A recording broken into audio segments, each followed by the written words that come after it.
Mais qu'est-ce qui se passe? Mais Christophe, qu'est-ce que tu fais là? Christophe? Mais non. Nous sommes là. C'est Christophe? C'est Christophe. Eh, ça c'est BPCE qui nous invite ce soir. Viens, on y va parce qu'on va être en retard. T'as vu l'heure? Et dis-moi, moi j'ai une émission à 22h30. Oui. Comment je vais faire? Parce que si tu m'amènes à la piscine... À 22h31, tu seras à l'antenne.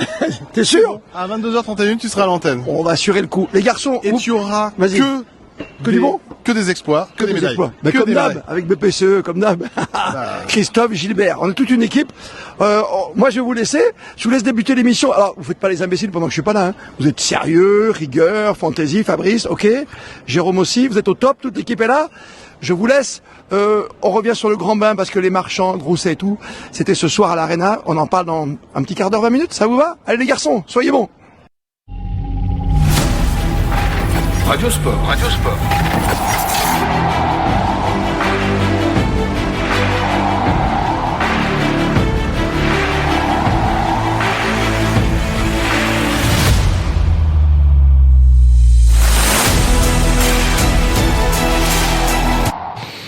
Mais qu'est-ce qui se passe? Eh ben tiens, tu vois, voilà ce qu'il nous fait. Tu vois le cadeau qu'il nous fait, le Christophe Paco, là, quand il s'en va comme ça, et qu'il fait le petit malin, en nous laissant tout seuls comme des ronds de frites.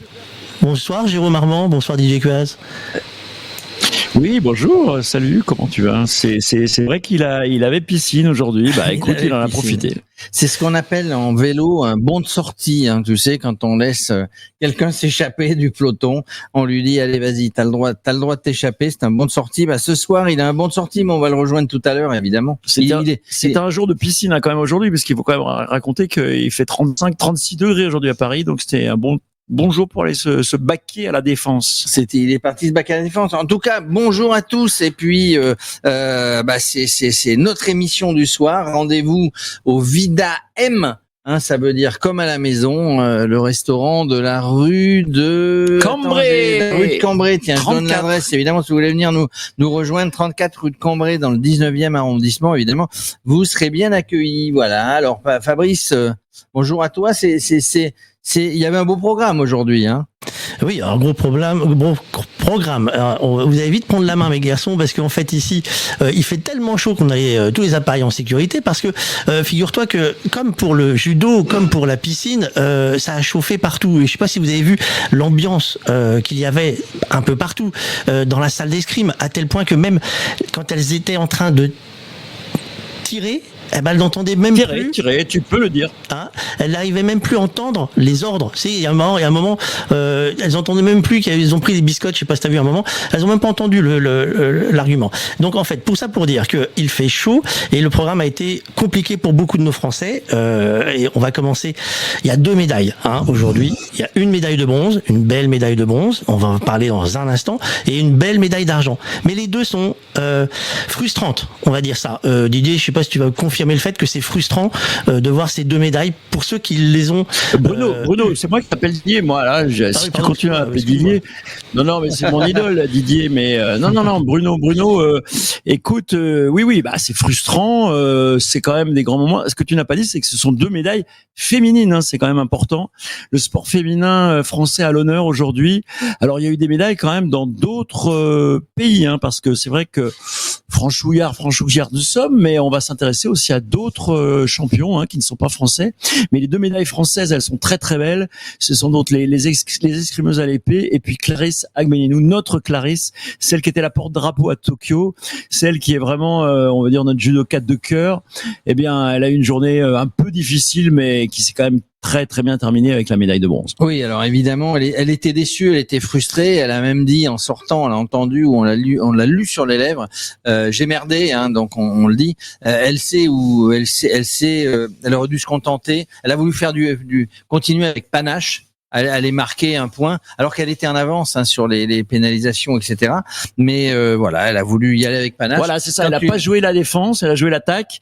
Et c'est vrai qu'en judo, après, elle est pas tombée non plus contre un peintre. Hein. Elle est vraiment tombée sur une très très très grande championne. Donc c'était un super combat. Il y a eu encore des très très beaux combats en judo aujourd'hui.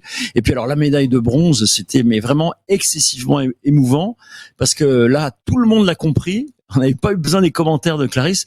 Elle n'était pas là du tout. C'est-à-dire que la médaille de bronze, elle commence en totale absence. Contre une Autrichienne. Hein. Ouais, une Autrichienne, bon, qui est très bonne aussi judokate, mais elle est complètement à la rue. Et puis elle se prend un point. Et puis là, hop, ça la réveille. Je crois qu'il y a l'entraîneur aussi qui lui dit oui, Clarisse, t'es où là? Oh, et puis elle disait tout à l'heure sur une interview, elle a entendu le public, hein, tout ce public. C'est difficile de pas l'entendre. C'est difficile de pas l'entendre. Qui l'a poussé, qui lui a donné envie. Et ça l'a réveillé. Tu étais toi là-bas? Non, j'étais pas au judo, je l'ai vu à la télé, mais bon, on voit bien à la télé, on voit des choses parfois qu'on ne voit pas dans la salle, hein, parce que il faut lire sur les lèvres, hein, comme tu dis, c'est pas évident. Ouais. Alors aujourd'hui, donc on va dire belle médaille de bronze. Elle est motivée. Hein. Moi, je l'ai écouté tout à l'heure. Elle est motivée puisqu'il y aura dans les jours qui viennent des combats par équipe. Hein, donc, ça sera la fin, la toute fin de la compétition de judo. C'est l'équipe de France qui va jouer probablement contre l'équipe du Japon. Hein. Il n'y a pas vraiment de surprise en judo. Hein. Il faut quand même rappeler que c'est un sport qui n'est pas pratiqué par toutes les nations. Toutes les nations. Et c'est vrai que judo France, on fait un pronostic qui est relativement tranquille. Et il y aura la compétition par équipe. Puis il y avait aussi sa petite fille. Hein, qu'elle a prise entre ses bras. Oui. Et puis à Los Angeles 2028, parce que toute maman qu'elle est, elle a envie, je crois, de faire un deuxième enfant. Elle a envie de faire un deuxième enfant et de continuer. Alors, et de repartir à Los Angeles. On en parlera. Si, on en parle avec Étienne Bonamy qui nous a rejoint évidemment. Salut Étienne. Salut les amis. Bonsoir Fabrice, bonsoir Jérôme et bonsoir Bruno. Et bonsoir Bruno. T'as vu la jeune recrue là, c'est vrai que j'ai signé aujourd'hui mon contrat et je suis là et bien là. Ah, la belle équipe. Alors Étienne, tu étais au judo toi tout à l'heure ou t'as passé une partie de la journée au judo? Alors l'ambiance. J'ai passé la journée. Oui. L'ambiance sur place, déçu, les spectateurs déçus pour cette médaille de bronze. Déçu évidemment. Alors j'ai remonté un petit peu le fil de la journée. Dès le premier combat contre l'Israélienne, qui était largement à sa portée, on a senti qu'il y avait où le frein à main n'avait pas été défait, où il y avait un souci de mise en route, parce que franchement, elle y était pas. Après, c'est pas évident le matin de démarrer. Quand je dis le matin, je parle pas pour nous, Jérôme, mais je l'ai pas trouvé très très péchu sur les deux premiers combats. Après, contre la Kosovare pour accéder en demi-finale, là, elle lui a mis, elle a fait tomber, elle lui a mis un pion d'entrée. On s'est dit, tiens, elle est réveillée. Et puis, elle arrive donc contre Andreja Leski. Elle l'avait toujours battue. Bon, la Slovène est une bonne judokate, mais sincèrement, je peux vous dire qu'en tribune, on se disait, elle peut prendre la Slovène, puis la Mexicaine, qui a jamais été à ce niveau-là. C'est beaucoup plus facile que de prendre une asiatique. C'était vraiment un tableau plus facile qu'à Tokyo il y a 3 ans. Et voilà, j'ai une impression que on sait que pendant ces 3 ans-là, la maternité, la reprise de l'entraînement, elle a été championne du monde l'année dernière. On sent qu'elle est toujours aussi battante. Je pense qu'elle a, comme on dit, elle a une meilleure caboche qu'avant, c'est-à-dire elle a du caractère et tout, mais je l'ai trouvé un petit peu en dedans, même dans son judo. Alors justement, Étienne, oui. J'allais dire, qu'est-ce qui a manqué d'après toi? Qu'est-ce qui lui a manqué? Alors, on sait qu'elle a la motivation et qu'elle va être hyper motivée pour la finale, enfin la journée par équipe, hein, évidemment. Très sincèrement, son tableau, ses adversaires c'était pas l'élite. Je veux dire, franchement, quand elle arrive contre Leski en tribune, on se dit bon, voilà, c'est un boulevard on a tort, mais on se dit c'est un boulevard pour aller jusqu'à la finale. Et je pense que elle a non pas douté de son judo parce que c'est une énorme bosseuse, Clarisse, mais il lui manquait de vraiment de dominer. Et je pense que ses adversaires qui ont regardé ses premiers combats se sont dit, elle est pas dedans à fond. Et vous savez, au judo, quand vous combattez le premier matin, la première chose que font dans les championnats du monde, les Europes et tout, les gens ils mettent des petits, alors il y a 15-20 ans, c'était des petits caméscopes, mais tout le monde filme tout le monde. Et lorsque vous avez terminé le combat, la première chose que fait un coach, c'est de prendre sa judoka ou son judoka et vous allez en salle d'échauffement derrière et tu regarde, t'as vu, elle a placé les mains, t'as vu, elle a placé son spécial. Et ça, ils ont vu que ça coinçait. J'ai trouvé, non pas qu'elle était pas en forme, mais j'ai trouvé qu'elle était en dedans. Voilà. Et alors après, ça se joue sur une décision. La VAR. Jérôme, ça te parle? La VAR, voilà, c'est la VAR. c'est la vidéo. Oui, la VAR de vidéo. Molière, oui. Le mouvement qu'enclenche la Slovène, voilà, oui, on l'a revisionné après que la vidéo, vous avez le droit maintenant au judo de décider. Il y a pas scandale. Évidemment, le public. Non, si, il parce que y a aucun scandale. Hein. Il y a aucun scandale. Le y a pas de mouvement scandale, est bien. C'est vrai qu'on le voit au ralenti. On le voit pas à vitesse réelle. je me souviens de beaucoup de combats où il n'y avait pas la vidéo et ça se terminait par des gens qui hurlaient. Là, il y a la vidéo et franchement, quand j'ai suivi le judo pendant plusieurs années, quand on regarde, voilà, il y a malheureusement, vous entendez dire, en effet, elle a attaqué, mais je pense qu'elle a attaqué parce qu'elle n'était pas sûre d'elle en termes de et si ça se passait mal. C'est pas qu'elle a voulu être flamboyante parce que sincèrement, elle n'a pas été flamboyante. Elle a été flamboyante contre la Kosovar en quart. Et évidemment dans la finale, parce que je pense qu'il y avait toute sa hargne, toute sa déception. Et c'est là que c'est une grande championne, c'est que on dit toujours la place de 3, vous terminez sur une victoire, la place de 2, vous terminez sur une défaite. Et quand vous êtes sorti en match en demi-finale, il faut remonter, chercher la place de 3. Et il y a que les grands ou les grandes qui sont capables de se remotiver rapidement pour aller gagner. Vous restez sur une déception et d'un seul coup, il faut aller mettre un pion à votre adversaire. Elle l'a fait. Ça reste une très grande championne. Ça reste une très grande championne, une belle médaille de bronze quand même. Hein. Ça vient alimenter le compteur, hein. Ça vient faire tourner le compteur. Tu étais au foot ou pas toi aussi? Est-ce que je te vois avec le maillot de la Mannschaft là ou je sais pas quoi là, vu de loin là, non? Exactement. Qu'est-ce que tu supportes les Allemands? Les amis à la fédération avant l'Euro des amis de la fédération allemande m'ont envoyé ça. Je pense qu'ils chambraient un petit peu du genre. Nous sommes à la maison et nous allons gagner. Ils sont à la maison et ils sont rentrés. Voilà. Ils sont rentrés, ils ont les Espagnols. Les Espagnols. Sauf que nous, on est une équipe qui perd contre les Espagnols en demi-finale et tous les autres, tous les grands, ils ont perdu avant. Voilà. Ça, c'était un aparté. Voilà. Je voudrais préciser une chose, la conférence de presse. Dis-moi. Oui, juste une petite chose. J'étais à la conférence de presse après, où il y avait Clarisse, et il y avait les deux finalistes, enfin, la championne olympique, la Slovène et la Mexicaine. Première médaille en judo dans l'histoire du Mexique. C'est pas rien, ce n'est pas rien. Voilà. C'est vrai. Voyez, et alors, tu sais qui c'est? Vous entendez dire, le judo, c'est 5 pays. Le judo, c'est beaucoup de pays. C'est beaucoup. Ça a été beaucoup l'Europe centrale, ça a été beaucoup l'Asie, évidemment l'Ouest. Et maintenant, il y en a au Brésil, il y en a en Argentine, il y en a aux États-Unis. Ça a toujours été une terre de judo. Le Mexique. Et une médaille au Mexique, je vous annonce que Los Angeles, il y en aura encore d'autres plus importants en finale. Et donc, elle nous a dit juste en conférence de presse, quand on lui a posé la question, on lui dit, est-ce que tu seras jusqu'en 2028, elle a 31 ans, 4 ans de plus, 35 ans, on peut y aller dans une catégorie moins de 63 où elle sait gérer aussi sa carrière. Et elle s'est retournée vers, comment ça s'appelle, Lesky qui était à sa droite, elle a fait, en anglais, elle dit, je te demande, toi, tu vas aller à Los Angeles? Alors, Lesky a dit, je sais pas, elle lui a dit, parce que si tu y vas, moi j'y vais, comme ça je prendrai ma revanche. Voilà, ça fait rigoler tout le monde, mais ça veut dire que contrairement à ce qui pouvait se dire, non, voilà, à 31 ans, elle est battue en finale, mais elle prend le bronze. 4 médailles olympiques, Clarisse. 4 médailles. Il n'y a pas une Française qu'à ça. Hein. Il n'y a pas une Française qu'à ça. Oui. Elle a allumé tous les compteurs. Le bronze, l'argent, c'est ça. Et puis surtout, elle se donne une journée de repos demain, et après, elle a envie d'aller. Après, ça repart. Non, mais tu as raison. Elle a pas dit. Elle a dit, il y a le par équipe et elle a envie d'aller faire le boulot pour le par équipe.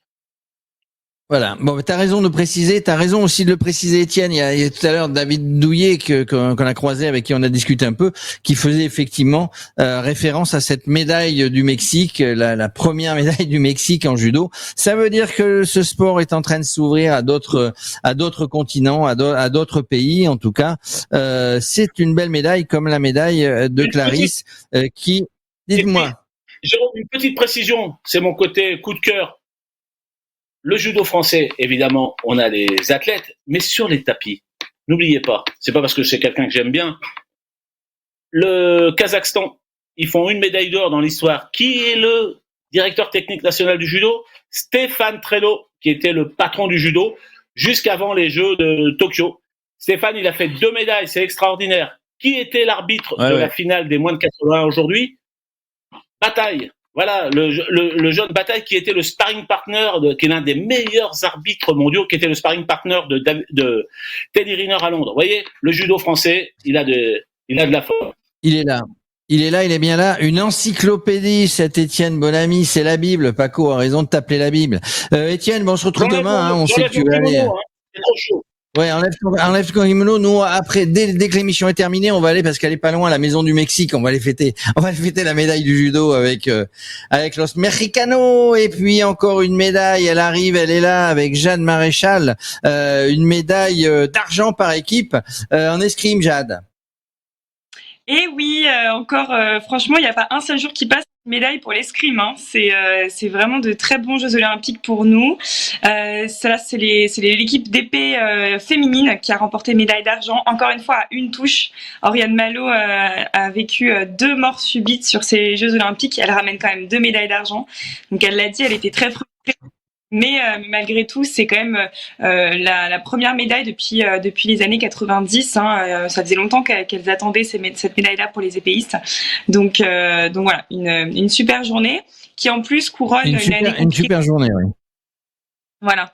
Et puis on a eu une entrée de Alexandra Louis-Marie, la remplaçante, qui a fait un seul match sur tous ces Jeux Olympiques, qui a fait juste 3 touches, parce qu'on le rappelle, en fait, à l'escrime, la règle aux Jeux Olympiques est très coriace, puisque si on ne se présente pas sur la piste de la compétition, on ne peut pas être médaillé, alors que une remplaçante est tout aussi utile dans l'équipe pour la stratégie, pour les encouragements.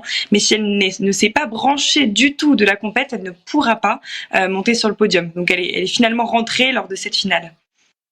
Jeanne, il y a aussi une raison quand même purement financière. Hein. Si tu montes pas sur le podium, tu n'as pas la prime à la médaille d'argent. Hein. C'est aussi quand même financier. Oui, mais c'est aussi collectif. Sans vouloir c'est une équipe. Dépoétiser le débat, il y a quand même une question. Alors moi, j'avais j'avais pas vu cette histoire d'argent ni la médaille du mérite. Hein. Quand on a une médaille d'argent, on a la médaille du mérite. Quand on a une médaille d'or, on a la Légion d'honneur. C'est un peu comme quand un footeux rentre à la 99e minute, quoi. Mais moi, tu vois, je voyais ça en disant. C'est un vrai travail d'équipe. Hein. Je crois que c'était 4 filles qui formaient l'équipe, qui ont tiré sur les quarts de finale, sur la demi.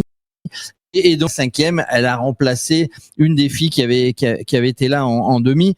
Donc pour moi, et Jade, tu vas nous le dire, tu vas nous donner ton avis. C'était plutôt de dire c'est collectif, c'est un travail d'équipe. Oui, alors effectivement, c'est 3+1 en réalité. 3 filles qui ont fait l'individuel il y a quelques jours, est venue compléter une 4e, une remplaçante. C'est effectivement un très gros travail d'équipe. On est en relais à l'italienne. On va de 5 en 5 jusqu'à 45 touches. Et l'idée, c'est que la remplaçante peut rentrer. C'est long. Et si la remplaçante rentre, elle ne pourra plus ressortir. Donc c'est là vraiment une question stratégique de la plus haute importance qui n'existe qu'aux Jeux Olympiques. Durant les Coupes du Monde, durant une saison classique, eh bien c'est pas du tout la même règle. La remplaçante peut ressortir à nouveau, donc ça change beaucoup de choses.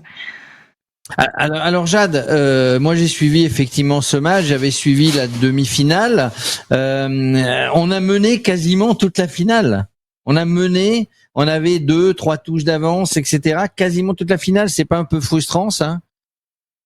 C'est frustrant, en fait, on se fait égaliser puis remonter sur l'avant-dernier relais, sur le relais où a entré la remplaçante. Après, on se doute que Alexandra Louis-Marie est très très jeune. C'était ses premiers Jeux Olympiques, un seul match dans ces Jeux. La pression était énorme.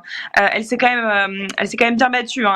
Elle aurait pu se prendre plus de touches. Elle a préféré rester solide et ne pas trop tenter, pas trop prendre de risques. Elle le rend à -1. Bon c'est quand même -1, ça reste un sacré confort pour la finisseuse. Donc voilà, c'est malheureusement ce qui peut se passer quand la remplaçante ne rentre que sur un seul match. Voilà, ce sont des choses qui arrivent. Toi, avec ton œil évidemment avisé d'escrimeuse, les Italiennes nous étaient supérieures ou sont habituellement supérieures aux Françaises? Eh bien, écoute, ce combat a déjà eu lieu lors d'un championnat continental européen il y a quelques mois de cela. L'Italie avait déjà gagné la France. C'est un classico aussi de l'escrime Italie-France. Maintenant, Voilà, le match était quand même très disputé. La dernière fois aussi, ça s'est joué à une touche, 33-32. Donc voilà, un jour, cette dernière touche sera pour nous et ce sera peut-être dès la saison prochaine lors des championnats d'Europe. Alors comme tu dis, effectivement, ça fait longtemps qu'on courait après cette médaille et donc on va regarder le verre à moitié plein. Exactement, comme toujours, parce que ça fait quand même une médaille en plus. Voilà, je le disais, un jour une médaille pour l'escrime, c'est très chouette. Et il y a d'autres médailles à venir là encore dans les jours qui viennent, d'après toi ? Oh oui, effectivement, tous les jours maintenant on passe aux épreuves par équipe, donc il n'y a seulement qu'une épreuve par jour contrairement aux épreuves individuelles. Donc voilà, là dans les jours à venir on va avoir du fleuret dame, de l'épée homme, du sabre homme. Voilà, on va vraiment avoir toutes les catégories. C'était seulement la première épreuve par équipe aujourd'hui, donc il nous reste encore 4 beaux jours devant nous. Et Jeanne, est-ce que je peux te poser une question ? Est-ce que tu penses que sur toutes ces équipes, sur toutes ces finales, il y en a une qui est un petit peu meilleure que les autres, plus complète, comment tu les vois ces 4 équipes de France ? Tu dirais quoi, l'épée homme ? Je pense que l'épée homme a gros à jouer. Je pense qu'on peut tout à fait compter sur eux pour une médaille d'or. Le fleuret dame, bon voilà, encore une fois, un peu affaibli ces derniers temps. On verra bien, mais monter sur le podium, ce serait déjà un bel exploit pour elle. Le sabre homme, pareil. Il vise plutôt un podium. Et puis on finira par le sabre dame qui pour le coup nous promet une très très très belle médaille d'or. Franchement, c'est ce qu'elles sont venues chercher. On a quand même une médaille d'argent, une médaille d'or dans l'équipe. Donc voilà, il y a pas à rougir. Parfois, on a remarqué, Jeanne, que le fait d'avoir eu médaille d'argent, médaille d'or, on se retrouve dans une position d'immenses favoris. Et parfois, on voit par équipe, c'est particulier quand même. C'est pas toujours les numéro 1 et numéro 2 qui gagnent tout. Ah ben c'est autre chose. D'accord avec sûr. ça ? Survolé la saison, elles sont montées sur chacune des coupes du monde, elles sont montées sur le podium. Donc franchement, je pense qu'on peut attendre de belles prouesses de leur part. Bon ben voilà, Jade, elle voit la vie en rose, elle voit la vie en rose. Et merci Jade. Et puis on se retrouve demain. Tu nous parleras un peu de l'ambiance là-bas au Grand Palais. Et est-ce que tu fais de la piscine des fois à l'INSEP, toi, Jeanne ? En rééduque quand je suis blessée, donc je me le souhaite très peu souvent. Voilà. Bon, alors merci. En tout cas, un qui était à la piscine aujourd'hui, c'était notre pote Christophe Paco. Il est allé voir un petit peu ce qui se passait à la piscine. Est-ce que tu as vu de belles choses ? Ah bah oui, magnifique. Je suis content de savoir que je suis ton ami maintenant. Voilà, ça me fait plaisir, Jérôme, d'être ton pote, tu sais. Ça me fait toujours plaisir. Non, super, pas de médaille ici. On a vibré quand même parce que sur la fin, on a eu le droit à un 4 x 200 mètres 4 nages. Nage libre, pardon. Et on a fait la 5e place, on a flirté avec la 4e, mais c'est dur d'aller chercher le podium et la victoire des Anglais. On a une belle 5e place en 800 mètres en finale avec David Aubry. Mais l'actualité, bien sûr, c'était Grousset et Marchand. Magnifique, Léon Marchand, une ambiance de folie ici à l'Arena dans le 92. Et avec nos amis de la PPCE qui nous avaient gardé une petite place pour nous, exprès Radio Sport ce soir, on a vibré à chaque fois, même si ce ne sont que des demi-finales pour Léon Marchand, qui on le sait, demain va tenter son pari de faire 2 grandes médailles, 2 médailles d'or à la suite, avec simplement 1 heure de repos comme aujourd'hui. Tout d'abord, il a nagé le papillon, il a fait le 2e temps derrière la référence qui est Christophe Milac, qui a fait 1,52,72, il a fait 1,53,50 Léon Marchand. Mais bon, pas grave, il est qualifié en 2e temps, donc il nagera la ligne 5, mais il va retrouver sa ligne préférée, la ligne 4, la meilleure ligne, où tu prends pas la vague, où tu fais ce que tu veux. Et le grand Marchand, déjà avec sa médaille d'or, va certainement nous faire un grand numéro en 200 mètres brasse. Alors, choisira-t-il de faire que la brasse, de faire que le papillon, ou de faire les deux ? Nous, on souhaitait 2 pour qu'il nous fasse 4 médailles en individuel, tu te rends compte ? Ce serait extraordinaire. Et encore une fois, il est porté par tout un public ici, par toute une arène. Il est magique, quoi. Parce qu'il respire pour l'instant la sérénité. Et comme nous l'expliquait Claude Fauquet l'autre soir, l'ancien DTN, il a tellement gagné en puissance dès le départ, cette coulée, au moment où il nage pas, quoi, quelque part, il fait pas de mouvement, comme dans les retours, c'est éblouissant. Tu le vois ressortir de l'eau, quoi. C'est le phénix qui renaît de ses cendres. C'est juste magnifique. Ça peut faire un beau tableau pour la cérémonie de clôture, quoi, avec sa médaille autour du cou, quand il sortira de la scène comme ça, si on se baigne un jour, bien sûr. Bon, toi, t'es un metteur en scène de théâtre. C'est toi qui va monter la cérémonie de clôture, j'ai l'impression. Oui. Dis-moi, alors, l'ambiance, évidemment, il y avait. Ah bon. Il y avait de l'ambiance évidemment. Moi j'ai une question parce que j'ai lu et toi tu étais sur place. J'ai lu que les nageurs n'étaient pas si satisfaits que ça de la piscine parce qu'ils la trouvent pas assez profonde dans ce que j'ai lu. T'as entendu ça toi dans le coin là-bas? Non mais l'Arena, quand tu vas voir les concerts des Stones, ou tu vois, ici, c'est sûr que la fosse, elle n'est pas énorme, donc, mais je pense pas que ça leur pose problème. Il y a eu 2 records olympiques battus. C'est les Jeux Olympiques, t'es pas là pour battre que les records du monde, mais tu verras que demain, quand il va se frotter à Milac sur le 200 mètres, tu verras bien qu'il va tenter quelque chose automatiquement. Ça va être compliqué pour lui.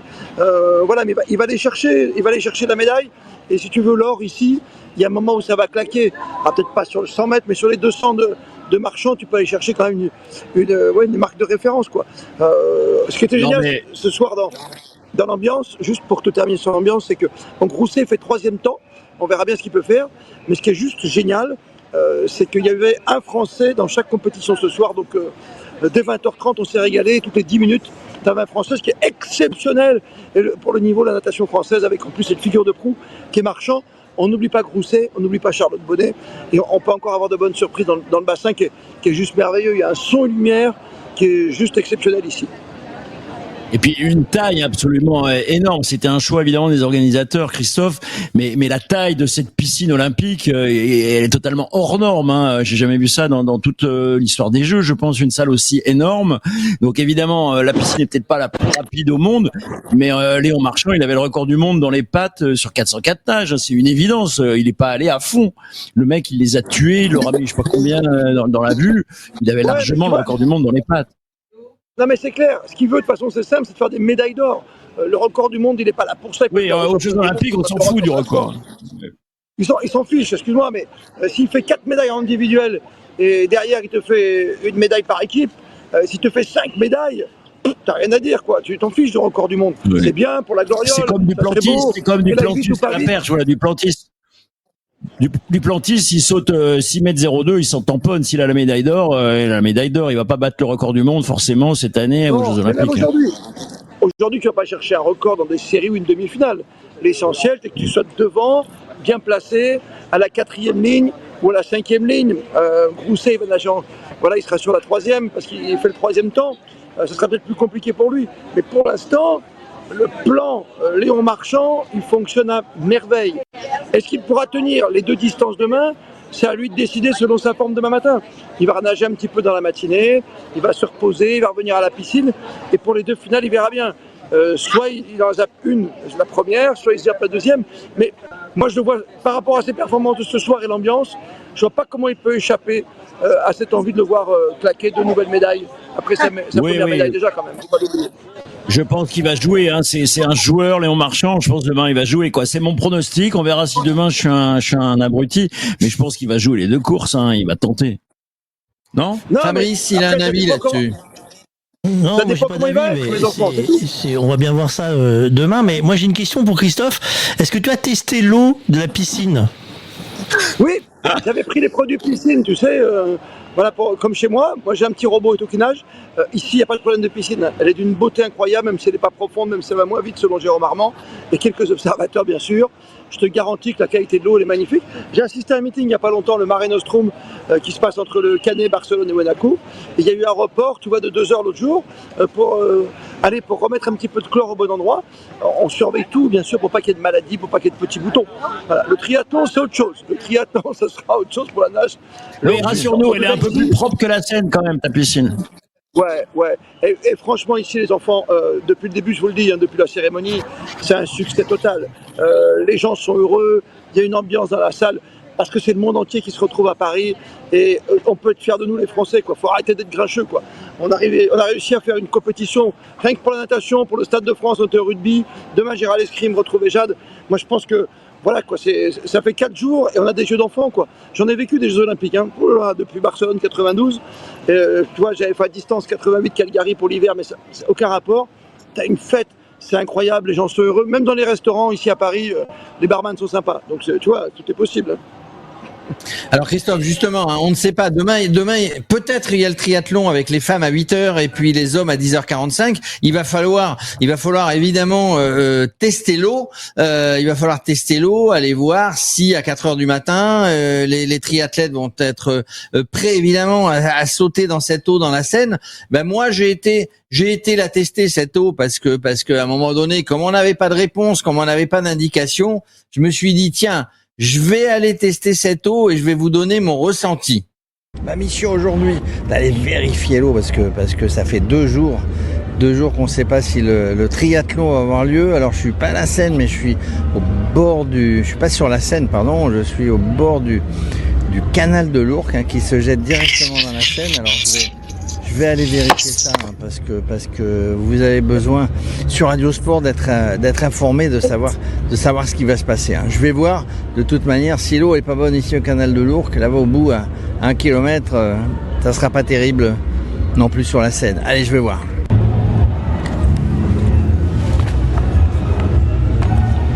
Alors je sors. Regardez, on va aller chercher l'eau. Je sors le matériel. Attends, je pose le micro.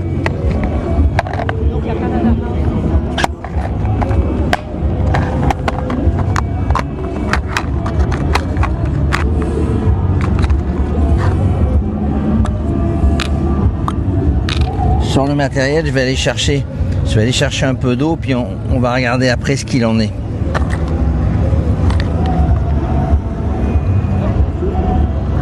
Oh là là, c'est pas facile, hein. Oh là là.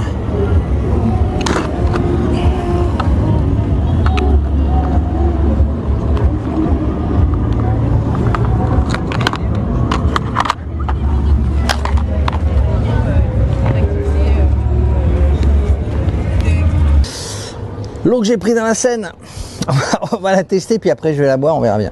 Allez, on y va.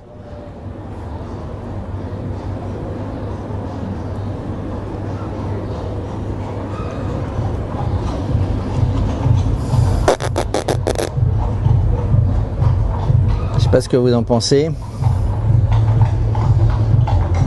Bon ben on verra bien. Peut-être que les triathlètes vont pouvoir nager demain. On n'en sait rien, je vous donne mon résultat.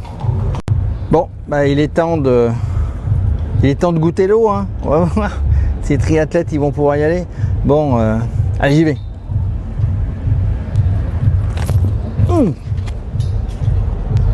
On verra bien. Allez, peut-être à demain. Non, mais c'est pas possible, Jérôme. Mais si, je l'ai goûté. Elle est bonne. Non, mais Jérôme, c'est du suicide, tentative de suicide quasiment en direct.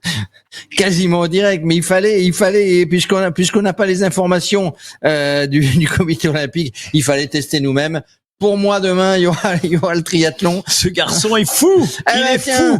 Un qui n'est pas fou, c'est David Savary, Sport et Tourisme. Ça va, David? Bonsoir tout le monde. Salut Jérôme. Ça va. Bon, t'as vu, j'ai été goûter l'eau. Hein. Alors, oui, donc ça va, toi, t'as fait. Pardon, il y a un petit décalage. J'ai eu peur d'ailleurs que ça se passe mal quand tu l'as goûté, mais visiblement t'es là, tout va bien, quoi. Écoute, on verra demain matin. Hein. On verra demain matin. Ouais. David, t'as le maillot jaune. Hein. C'est pas du cyclisme que t'as été voir aujourd'hui, même si tu as été dans un ancien stade Vélodrome, le Parc des Princes, qui était un vélodrome. Tu as été voir du foot au Parc des Princes. Absolument, j'ai été voir un alléchant Ouzbékistan, République dominicaine. Tournoi masculin, je crois que j'ai dit une erreur ce matin, j'ai dû dire tournoi féminin, mais c'était bien chez les hommes. Hein. C'était un match du groupe C, un match sans enjeu puisque les deux équipes étaient déjà éliminées, mais il y a eu une belle affluence hein, puisqu'il y avait à peu près 30 000 spectateurs, donc c'était super sympa, hein, beaucoup de familles, beaucoup d'enfants. Le score du match 1-1.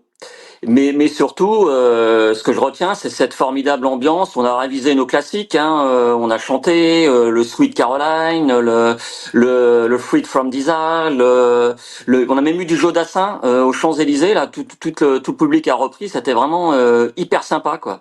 Donc un bon petit match. Hein. Pour info, bien sûr, c'est l'Espagne et l'Égypte qui sont qualifiés pour les quarts. Et ce qui était très bien aussi autour du parc, c'est Vas-y, ouais. David, excuse-moi. Non, ce que je voulais dire aussi, c'est parce qu'on a parlé beaucoup d'eau hier, encore tout à l'heure, ils ont mis quand même des fontaines à eau gratuites tout autour du parc, beaucoup de brumisateurs, et les gens se ruaient véritablement sur ces points d'eau, quoi. C'était assez impressionnant même.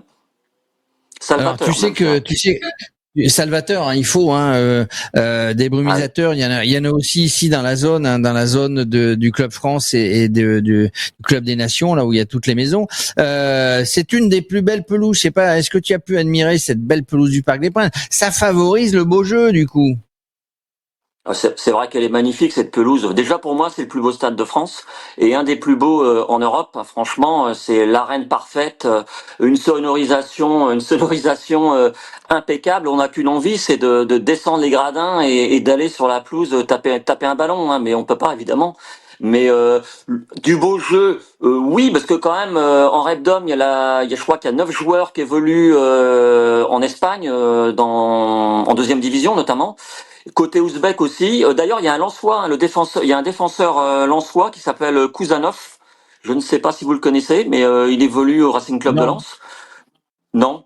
Bah, il a fait un certain nombre de matchs avec à Bollaert et ouais, le jeu était c'était assez animé. Il y a eu des occasions. Après, on sait que c'est pas les équipes les plus spectaculaires. Ce sont pas celles qui sont les plus fortes. D'ailleurs, elles sont éliminées. Mais c'était quand même sympa à voir, ouais, encore une fois, dans une très très belle ambiance, franchement. Non, mais c'est incroyable ce que tu racontes, c'est 30 000 personnes pour voir Ouzbékistan, République dominicaine. Je dois dire que ça, c'est quand même pas gagné sur le papier, quoi. Oui, parce que ça ne sont pas les deux plus grandes équipes, hein. Il y a des favoris sur ce tournoi olympique. La France a gagné, je crois. Oui, bien sûr qu'elle a gagné. Elle est qualifiée en quart de finale contre le Maroc. Oh là là, ça nous rappelle la Coupe du Monde, la dernière Coupe du Monde où il y a eu un France-Maroc en quart déjà ou en demi, je m'en rappelle. Ça nous promet, car ça nous promet un bon. Et donc David, c'était ta journée, hein. C'était Parc des Princes, pas d'autres sports aujourd'hui.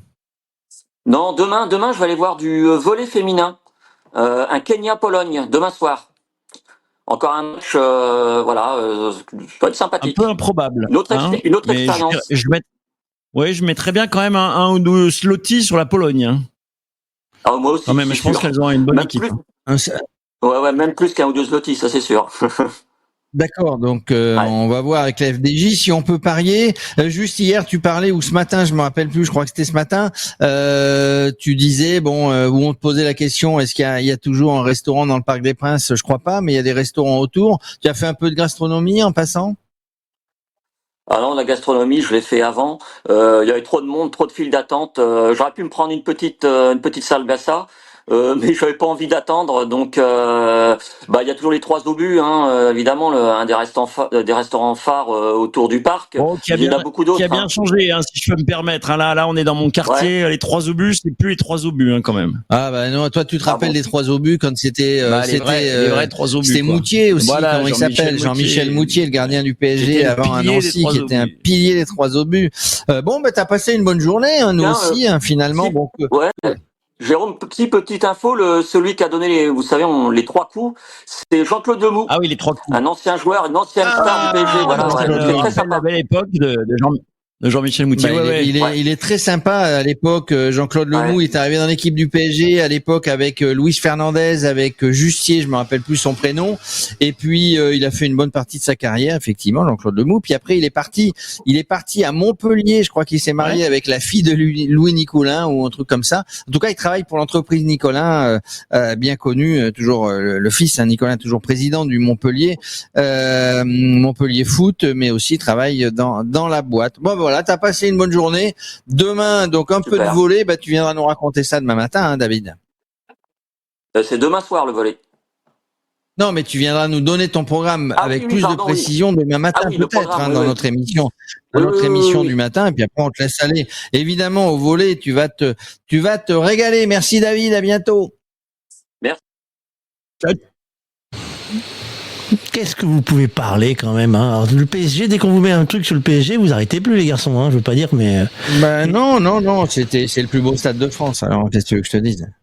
Vous avez les autres résultats de la journée ou il faut... Ah, Fabrice, tu me laisses quand même évidemment me lancer quand même sur la gym, hein, parce que là moi je vais aller voir quand même l'événement de la journée qui n'est pas franco-français, parce que c'était quand même une énorme désillusion française, la gym, avec une équipe de France féminine qui espérait quand même jouer la finale et jouer même la médaille en finale. C'était l'ambition de nos filles. Elles se sont, on peut le dire, lamentablement gaufrées. Elles sont tombées, elles ont pleuré, et ça a été vraiment une bérésina. Mais aujourd'hui, il y avait quand même les meilleurs gymnastes au monde à Bercy, et j'ai eu vraiment le privilège d'aller les voir de près.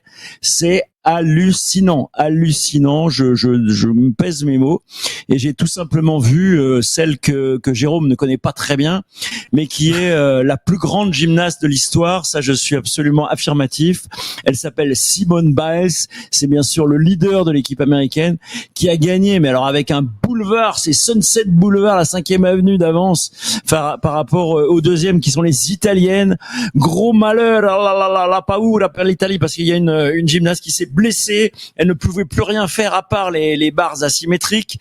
Elle s'est à nouveau blessée. C'était vraiment terrible pour l'Italie. Mais l'Italie a quand même arraché la médaille d'argent. Et alors la grosse surprise, c'est que la Chine, qui est quand même une des nations dominantes, a terminé à la 6e place. Mais évidemment, on est resté, en tout cas je suis resté ahuri devant la performance de Simone Biles. Il y avait dans la salle au moins 10 000 Américains sur 15 000 spectateurs. Autant vous dire qu'on n'était pas du tout à Bercy, mais on était à Versailles, ou alors au Madison Square Garden. En tout cas, c'était une ambiance hallucinante, vraiment. USA, j'en ai entendu des milliers et des milliers. Simone Biles et ses copines ont donc gagné largement la médaille d'or par équipe en gymnastique. Alors toi qui tu n'en es pas, Bruno, à ta première Olympiade, c'est quelque chose qui t'a que tu n'avais quasiment jamais vu. Bah, si tu veux, il y a des légendes dans le sport, hein. On en a vu quelques-unes lors de la cérémonie d'ouverture. Il y avait notamment un petit bateau là qui flottait avec Nadia Comaneci. Carl Lewis. Grande championne de gym. Non, je te parle de la gym. Donc, Nadia, c'était le fameux 10 sur 10 à Montréal en 1976. Ça donne la Roumaine, Nadia Comaneci, qui s'est barrée quand même de Roumanie, hein, parce que c'était un peu, elle avait un peu les Ceausescu sur le dos. Donc, elle est allée aux États-Unis. C'est une légende, Nadia Comaneci, mais Simone Biles, elle est, des étages au-dessus de Comaneci. Elle a 27 ans, ce sont sans doute ses derniers jeux, et je vous annonce qu'elle peut gagner 4 médailles d'or. En 76, bon, c'était beau ce qu'avait fait Comaneci, mais là, c'est vraiment très nettement au-dessus. Elle fait des figures, mais extraterrestres, Simone Biles. C'est-à-dire qu'elle monte à des hauteurs, là, sur le sol, c'est-à-dire un sol, hein, qui n'est pas évidemment dur et plat, et c'est un sol qui est rebondissant, mais elle monte à 3 mètres de haut. Imaginez-vous, 3 mètres de haut. Et puis, alors, évidemment, je vous épargne la poutre. Elle est prodigieuse. Vous allez la voir évidemment et la revoir à la télé. Si vous avez la chance de trouver une place, je sais pas comment, ça doit coûter à peu près $1000 à la revente. Mais Simone Biles, les Américains, et il y avait beaucoup d'Américains de la classe, on va dire up, parce que pour venir à Paris pour voir de la gym, faut quand même avoir un petit peu de moyens. Mais je veux dire, c'était pas une Amérique noire, hein. Évidemment, elle est noire. Elle représente aussi l'Amérique noire. C'est un symbole extraordinaire, et c'est la grande star des Jeux de Paris 2024. C'est quasiment sûr. Bien sûr, il y aura côté français Léon Marchand, ça on en fait le pronostic, mais côté international, Simone Biles, elle est au-dessus.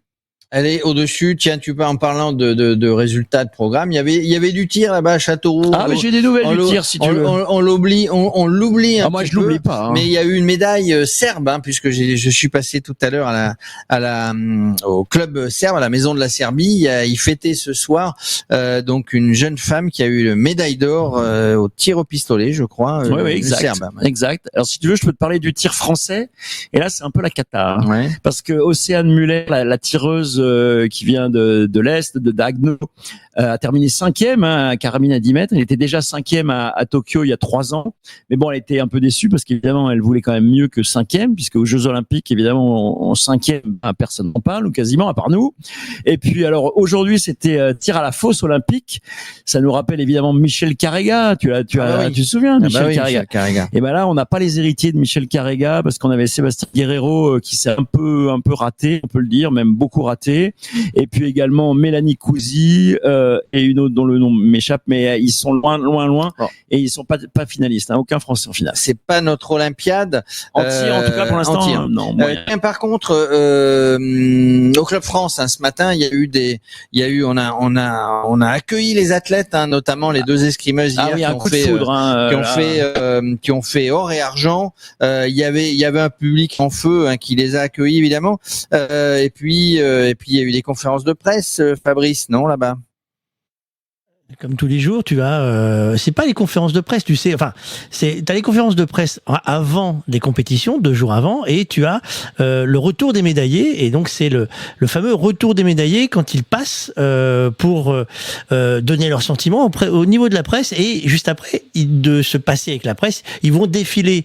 Tu sais, sur la partie... Oui, sur le grand podium, là, le podium et donc ce matin, il y avait, les médailles d'hier qui sont passées, comme elles peuvent pas arriver dans les temps, ceux qui passent le soir, hein, ne vont pas venir, certains sont venus, mais ils arrivent à 1h ou 2h du matin. Donc hier, c'était... vous vous rappelez quelles sont les médailles d'hier en escrime ? C'était les escrimeuses. Parce que j'ai eu quand même la chance de tomber nez à nez avec Sarah Balzer, et là le coup de foudre. Franchement, ça y est, on va le marier. Non, mais ça y est. Bon, alors je ne sais pas, hein, si c'est un cœur à prendre, mais en tout cas, je pose ma candidature. Sarah, si tu nous écoutes, j'ai touché sa médaille, hein, quand même. Je n'ai fait que toucher sa médaille, mais j'espère que ça portera bonheur. Il y avait également évidemment son adversaire et victorieuse, hein, Manon Apiti-Brunet, et puis il y avait aussi le cycliste Victor Koretsky. Alors lui, il a fait le show, hein. Lui, il sait faire. Je peux dire que sur le, on peut appeler ça un catwalk, hein, peut-être. Je sais pas comment on dit en termes de sport, mais en tout cas, le Victor, il a mis le feu, hein. Lui, il aime bien jouer avec le public. Eh ben, je vous propose d'écouter. Oui, Victor, on va écouter. Voilà, on va les écouter. Ce sera pas le vélo, parce que lui, on est resté sur l'escrime, mais on va écouter d'abord la médaille d'or et ensuite la médaille d'argent.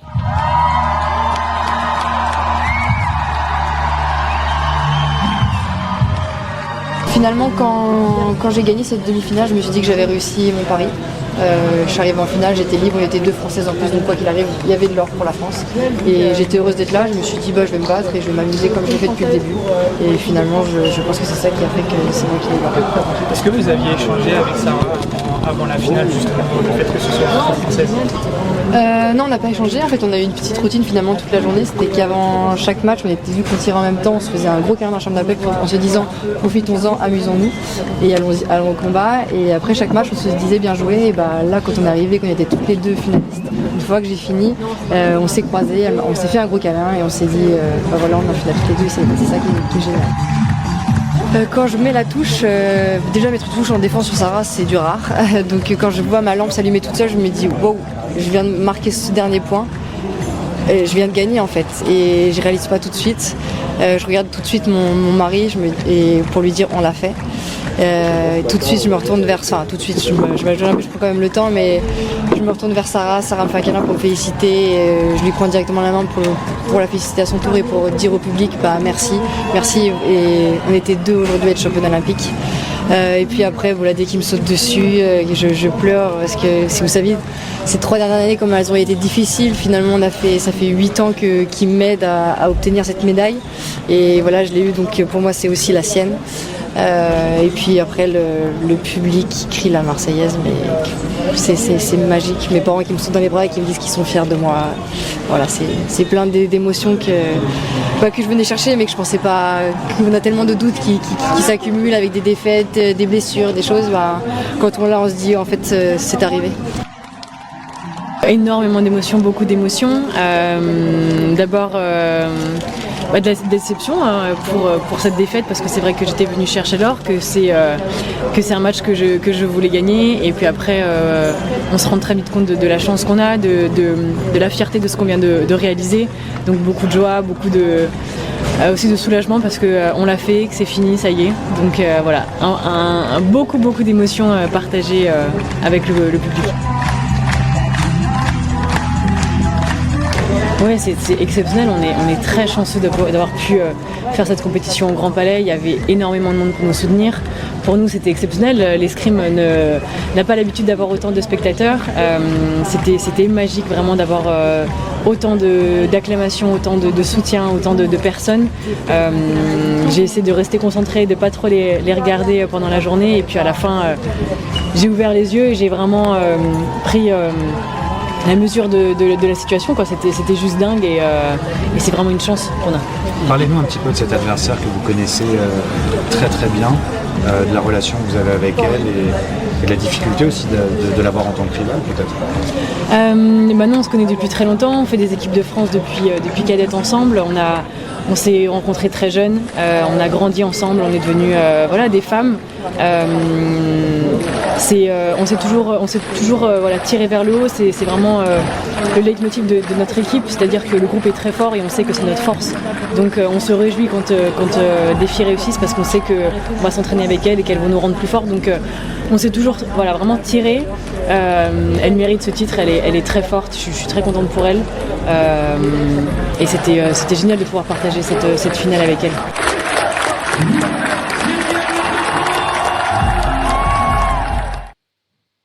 Ah oui, tête bien faite et tête bien pleine. Hein. T'as vu comme elle s'exprime magnifiquement, ces deux filles. Alors voilà, évidemment, j'ai un peu été lourd sur l'histoire de la beauté, de mon coup de foudre, mais les écouter, c'est un bonheur. Hein. Franchement, elles s'expriment de manière magnifique. Et juste pour compléter, avant que Fabrice reprenne sur un petit peu tous les programmes, elle parle toujours de l'équipe. Hein. C'est ce que je disais tout à l'heure à Jade. C'est un sport individuel, mais c'est aussi un sport d'équipe. De toute façon, elles vont reparler de l'équipe. Demain, elles feront le même point, puisqu'elles le disent. Hein, c'est un groupe. C'est pas seulement. D'abord, elles se connaissent depuis très longtemps, hein, depuis qu'elles sont jeunes à l'INSEP. Donc c'est des gens qui évoluent ensemble. Les garçons, on parle sport co un petit peu. C'est quoi le sentiment pour vous de cette journée? C'est c'est un peu compliqué, même chez les Bleus du hand ou du basket. Le basket, si on prend le basket chez les garçons, ça gagne, mais c'est pas franc du collier. Bah oui, c'est vrai qu'on l'a vu lors de la préparation de l'équipe de France. C'est vrai qu'on les voyait très très beaux, très très grands. On a notre Wembanyama national, mais c'est vrai que la préparation. Alors, je suis pas un spécialiste de la tactique du basket. Je sais qu'ils ont quand même un coach de malade, hein, avec Collet. Mais c'est vrai que il y a un truc qui est pas tout à fait huilé dans l'équipe de France. Aujourd'hui, c'est vrai qu'ils ont eu quand même beaucoup de mal à se défaire de l'équipe du Japon. Alors évidemment, le Japon est pas quand même une référence du basket. Alors on a un petit peu ironisé évidemment sur nos Japonais. C'est vrai que comparé à Wembanyama, c'est à peu près 3 Japonais Wembanyama. Oui, il y en avait un. Enfin, le Japonais, le meneur de jeu, il faisait 1m67 pour l'autre qui fait 2m13. Voilà, non, mais évidemment on plaisante, mais après bon, c'est une bonne équipe du Japon. Les Japonais sont forts en sport co, mais c'est vrai qu'on a eu vraiment beaucoup de mal. Il a fallu attendre la prolongation, un panier incroyable. Bon, c'était quand même un grand match. Ils ont quand même gagné, donc ils ont les tripes, ça c'est sûr. Après, il va falloir quand même qu'ils montent en puissance, mais c'est possible, hein, en basket. Et c'est vrai que Collet, c'est vraiment un entraîneur de génie, donc il n'a pas encore trouvé tout à fait la recette. Hein. Il va falloir qu'il trouve quelque chose. Et alors, il y a eu du hand? Non, il n'y a pas eu du hand féminin aussi aujourd'hui, il me semble, les filles. contre le Brésil, hein, c'est ça? Contre le Brésil, 26-20, avec un. Ah ouais, elles ont bien débuté ce tournoi, donc ça va bien pour les filles. C'est les garçons qui nous inquiètent un peu plus. Hein. C'est pour l'instant, c'est les garçons où ça pêche un peu. Par contre, pour le rugby, c'est l'inverse. Hein. On est d'accord que les garçons, ça avait bien marché, mais chez les filles, elles ont fini leur tournoi à la 5e place. Ouais, c'est décevant parce qu'elles avaient été médaillées à Tokyo. C'est vrai qu'on les attendait là. Elles aussi, on les attendait. Mais bon, il faut quand même reconnaître que le sport, c'est pas non plus une science exacte. Hein. Donc, il faut quand même les gagner, les matchs. Là, je dois dire que j'ai absolument rien vu du rugby à 7 féminin, donc je peux pas te dire ce qui leur est arrivé. Elles étaient hyper bien parties et puis bien qualifiées. Et puis voilà, sur un match. Alors après, on pourra toujours se poser la question, chez certains, de jouer à la maison, ça les galvanise. Et puis chez d'autres, ça leur met peut-être une pression. Derrière, ça se passe pas bien. Oui, puis c'est des sports quand même hyper précis. On l'a vu avec les garçons. Moi, je les ai vus jouer dans les matchs de poule. Les garçons, jamais j'aurais misé un copec. Je parlais de Zloty tout à l'heure, mais là, j'aurais pas misé un copec sur Antoine Dupont et ses petits camarades. Et eux, ils ont réussi à monter en puissance. Et en finale, ils ont fait des tours de passe-passe de magie, quoi.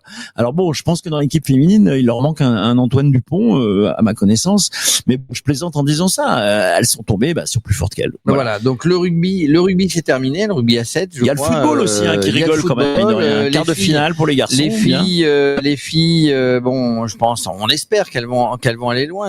Elles ont une belle équipe. Les garçons en quart de finale, on le disait tout à l'heure, contre le Maroc, entraîné ce qu'on veut par leur capitaine Achraf Hakimi. Attention, ça sera pas un match facile. Bon, vous avez noté pour c'est le clair. L'équipe de France la tombe sur un os. Allez, vas-y. Non, allez-y, continuez, parce que je vous ai coupé pour montrer le lent, excusez-moi. Non, je disais juste que effectivement là, ça va être un très très gros test face au Maroc. Mais bon, là aussi, il semble monter en puissance. C'est vrai que c'est compliqué un tournoi olympique à préparer parce que c'est très très court par rapport aux autres équipes de foot. Là, il faut vraiment trouver la bonne formule dans un temps record. Voilà, donc le volley, tu l'as dit. Alors c'est notre ami. Il va pas voir l'équipe de France, David Sabari qui va aller voir du volley. On est comment là en volley hommes et femmes? Alors là, c'est quand même un petit peu difficile pour les filles qui se sont pris une grosse fessée hier face à la Serbie. Là, ça va être dur quand même pour les filles d'aller chercher la médaille. Chez les garçons, pour l'instant, ça roule. Ouais, parce que je rappelle que les garçons, nous sont tenants du champions olympiques, nous sommes tenants du titre avec une équipe de feu. Voilà, dernier point sur les sports collectifs. On a fait le foot, on a fait le rugby, on a fait le volley. Il reste le hand féminin. Donc elles ont. On a fait le hand.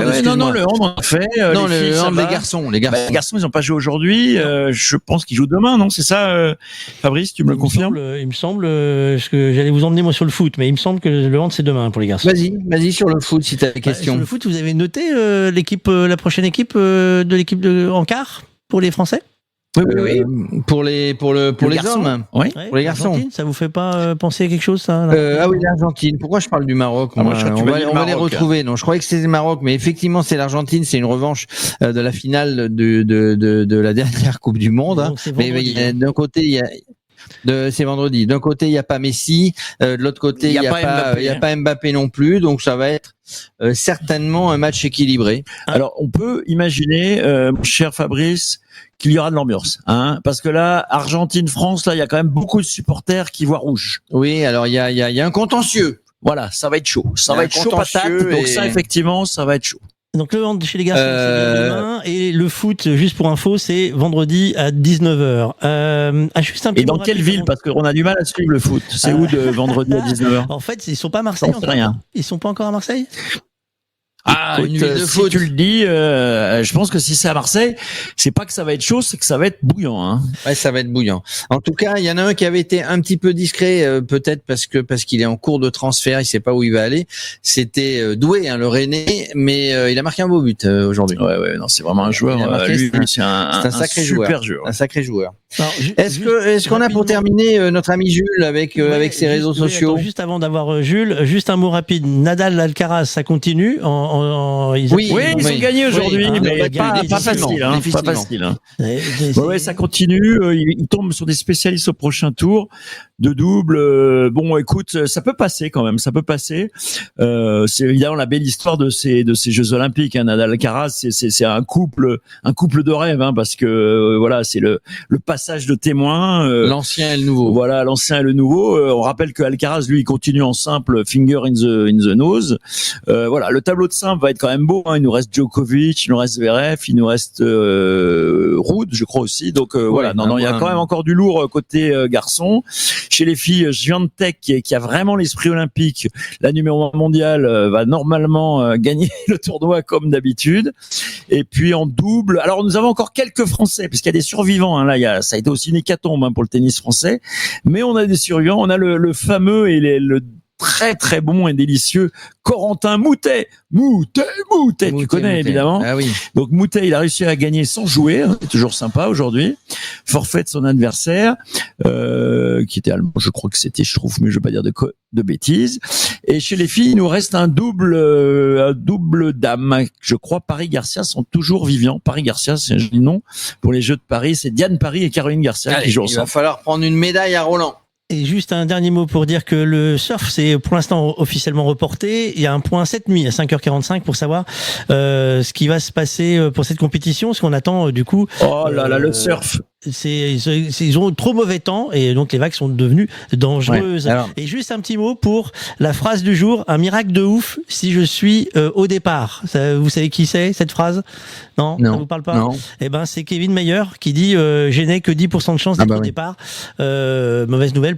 Non, là je crois qu'il a officialisé son 0% de chance. Hein. J'ai vu passer un truc qui avait l'air officiel sur le forfait de Kevin Mayer. Hein. Je crois qu'on ne le verra pas au Décathlon. Hein. Eh ben, écoute, je crois avoir vu passer ça de manière officielle. On le confirmera demain, mais je crois que ne laisse pas d'espoir aux fans, surtout féminines, de Kevin Mayer. Il l'adore. Ouais, mais je pense qu'elles vont devoir le voir dans les tribunes, mais je pense qu'on ne le verra pas sur les pistes du Stade de France. Hein. Ça, je crois qu'il faut pas se faire d'illusions. On récupère Jules. Jules, comment ça va ce soir? Bonsoir, ça va très bien et vous? Bah écoute, on est tous là, il fait chaud, mais tout le monde est là. On commence par quoi ce soir sur les réseaux sociaux? Dis-nous tout.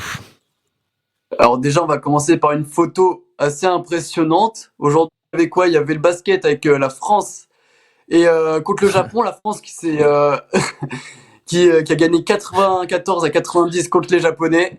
Et là, on peut voir, hein, c'était Yuki Togashi, 1m67 face à Victor Wembanyama, hein, l'immense français de 2m22. Une image quand même qui fait beaucoup parler. Hein. On peut voir la différence de taille qui est quand même assez impressionnante. Hein. Surtout Yuki Togashi, 1m67 pour un joueur de basket. C'est quand même très très petit. Et là, on voit la différence qui est quand même fulgurante. Un meneur de jeu, c'est toujours aux alentours de cette taille. Chez les Américains, ils avaient l'habitude d'en avoir un très petit dans l'équipe. Hein. Bah oui. Oui, il y a toujours eu des exceptions. Alors Jules, deuxième image que tu nous as trouvée. La deuxième, c'est une photo de Jeff Pachou. On peut voir un athlète en BMX hein, qui, on a l'impression hein, qui roule hein, sur la Concorde. Hein. Un petit effet d'optique assez sympa. Il y avait aussi d'autres photos. Hein, il y avait de l'Obélix. Il y avait aussi d'autres photos d'athlètes de BMX qui survolaient l'Obélix comme ça. C'était vraiment très très beau à voir. Après, on va passer à une troisième vidéo. C'était il y a quelques jours. Hein, c'était un chevreuil qui a malencontreusement plongé hein, dans l'eau au château de Versailles.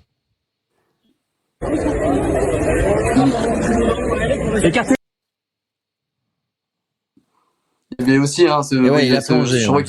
Mais elle est potable l'eau du château de Versailles. C'est pas comme la Seine. Et pour finir, Jules, encore deux. Alors, encore deux. Alors là, on va passer hein, les rugbymen qui ont gagné, évidemment, vous savez, la médaille d'or au début des JO. Ils n'ont pas arrêté de danser. Ils ont remis encore cette danse encore une fois, et cette fois-ci devant la Tour Eiffel, avec un photo en plus, ça donnait de bonnes images. Ah bah, ils viennent lancer. Hein, la troisième mi-temps, on le connaît au rugby. Hein.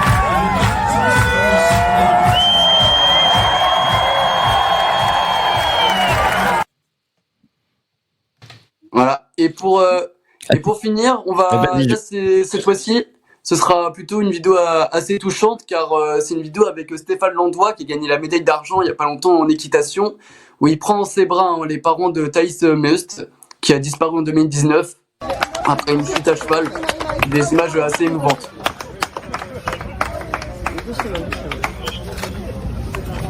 Eh ben écoute, on va finir sur cette image-là aujourd'hui. Messieurs, c'était les réseaux sociaux sont en folie avec Jules. Tout sur les JO. Vous pouvez demain matin nous retrouver forcément en direct pour... ça s'appelle comment déjà, Jérôme, le matin ? Ça s'appelle Good Morning. Voilà. Oh yeah. C'est Good Morning Paris. Mais si. Hein, t'as du Good mal. Morning Paris. Rendez-vous demain matin. Je suis pas du matin.